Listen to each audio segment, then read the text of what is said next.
Page 73, Why Am I Blue? It's another blues piece, or a piece in the blues style. At the top of the page they're talking about syncopated notes. Syncopation. That's just one of those big fancy words which means we're throwing the rhythm off. To me, syncopation is you play a note when you don't expect it, or you don't play a note when you do expect it. And generally when you sing tied notes, that's an indication they're probably syncopated. Let's look at the first measure in the right hand. We have the eighth notes, 1 and 2 and, but there's the last one's tied. Well, let's take the tie out temporarily and play all the notes. It's this. That's normal. That's what we would expect to hear. That's just fine. 1 and 2 and 3 and 1 and 2 and 3 and 4 and. But what happens if we don't play the last note?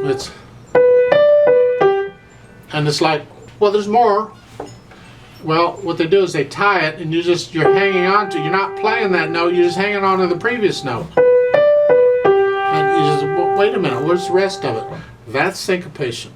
That's one example of syncopation. That's what they're using in this piece to indicate it. There's lots of other syncopations, and we'll talk about them as we run across them.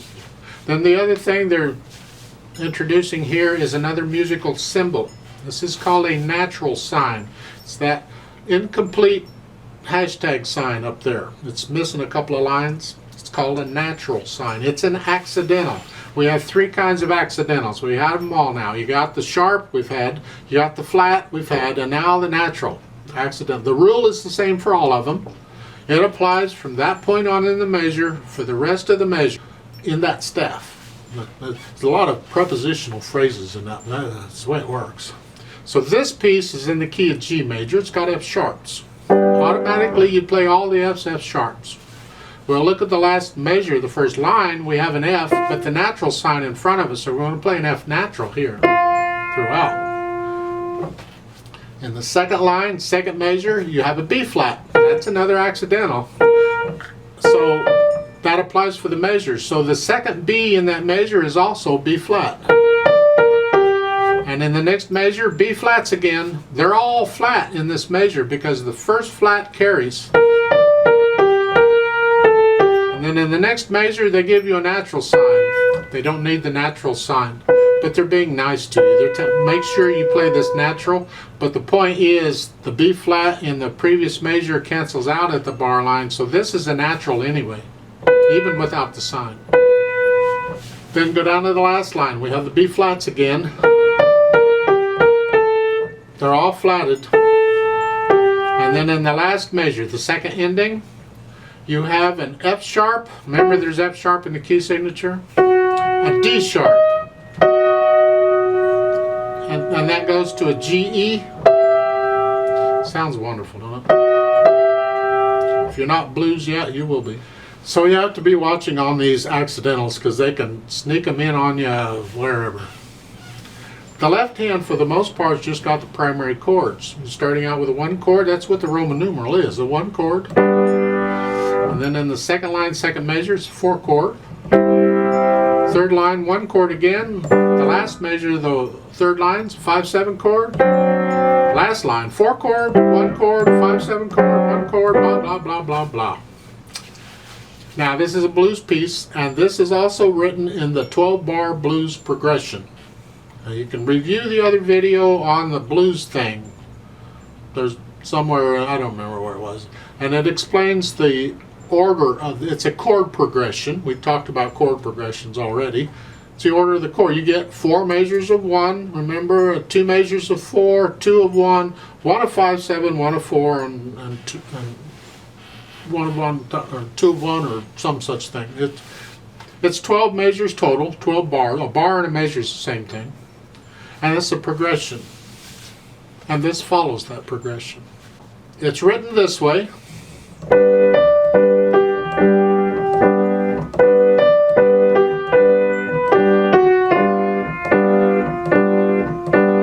Okay, you got that nice beat in the left hand throughout most of it, not all, but most of it's a nice beat. Keep it down, keep it soft. It should be in the background. It's the right hand we want to hear. Look at the second measure, look out here. Last 2 eighth notes, It's an F sharp, because there's an F sharp in the key signature. And then an F natural. Oh, goody. And that's basically the piece. It's just a bunch of eighth notes in the right hand and quarter notes in the left hand. And it's generally a nice, slow, relaxed, lazy Sunday afternoon piece. However, it is a blues piece, so I'm going to swing the eighth notes. So that first line is this way.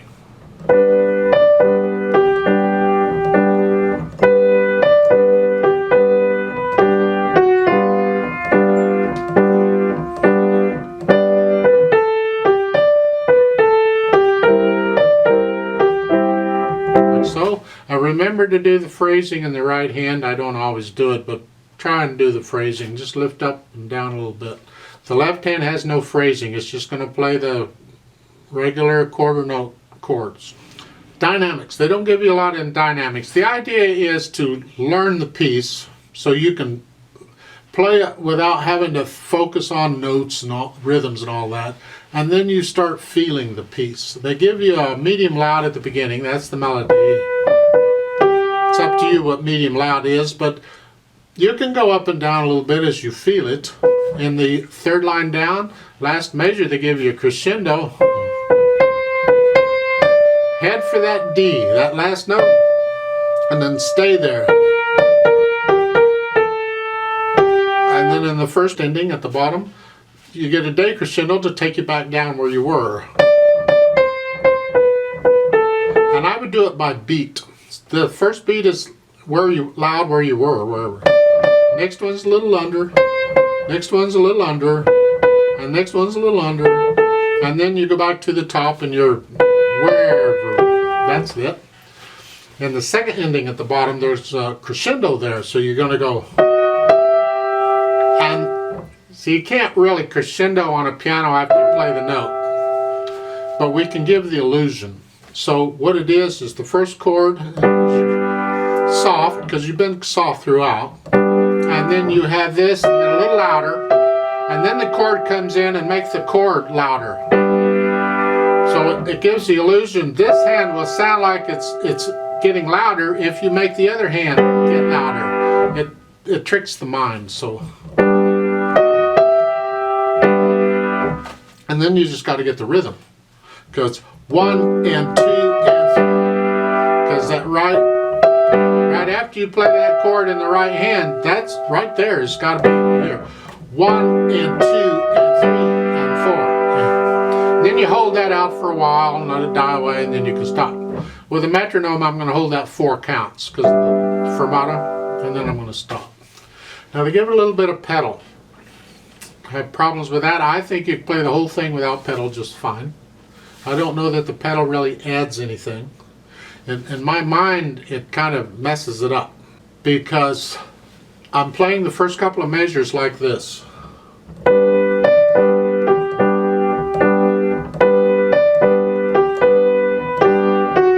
And then I add the pedal on this one.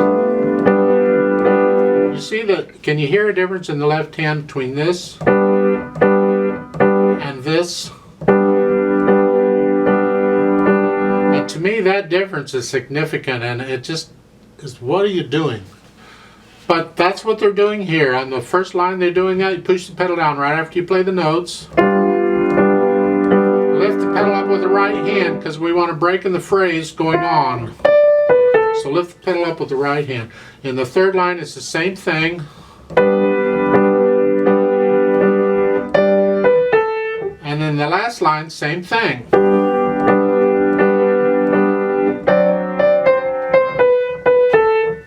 I don't like the use of the pedal, but they're doing it, so we'll go ahead and stick it in. In the second ending at the bottom, that last measure, I'm going to lift the pedal up here. Actually, I disagree with him. The measure before the second ending is that whole note, because you're skipping the first ending. You've done that once, that doesn't count anymore. So the whole note in the right hand is here. The pedal's down. I'm going to lift the pedal with the right hand so I can hear that rest in the second ending. I want to hear a rest there. So there's no pedal on the right there, and then And then right after I play the half note chord, I push the pedal down and then lift it up with both hands. So to demonstrate the last line going to the second ending, it's this way.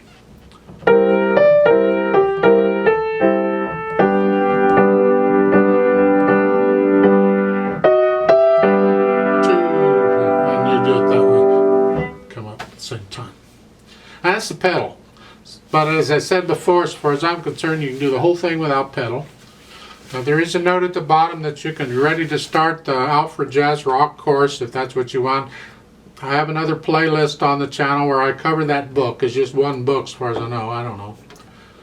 But I give lessons on that too if you want to cover that. Let's play this together slowly. I'll give us 4 counts. Now remember the road map. You got first and second endings at the bottom. So when you get to the first ending, we're going to go back to the top and play it all again, and then we'll take the second ending. If you want to sing it, go ahead. I'm singing it, but they got words with it. And, you know. Now we're going to go slow. This is a fairly slow piece anyway, but we're going to go slow. So go ahead and put your hands where they go. G position, foot's on the pedal. Here we go. 1, 2, ready and go, and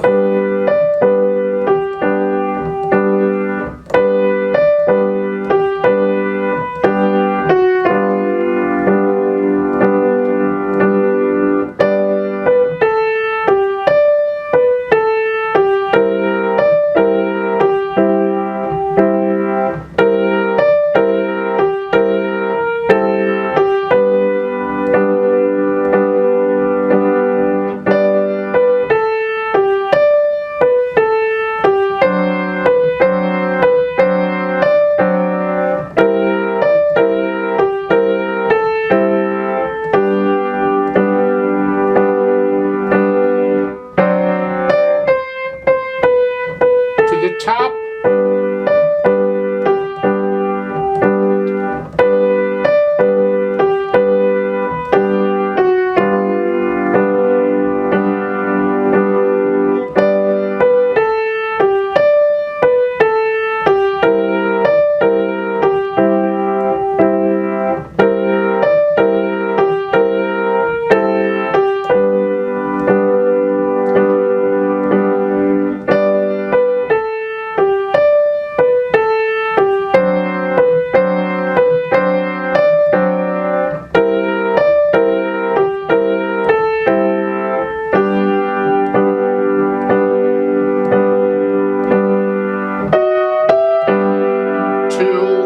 Hold, 2,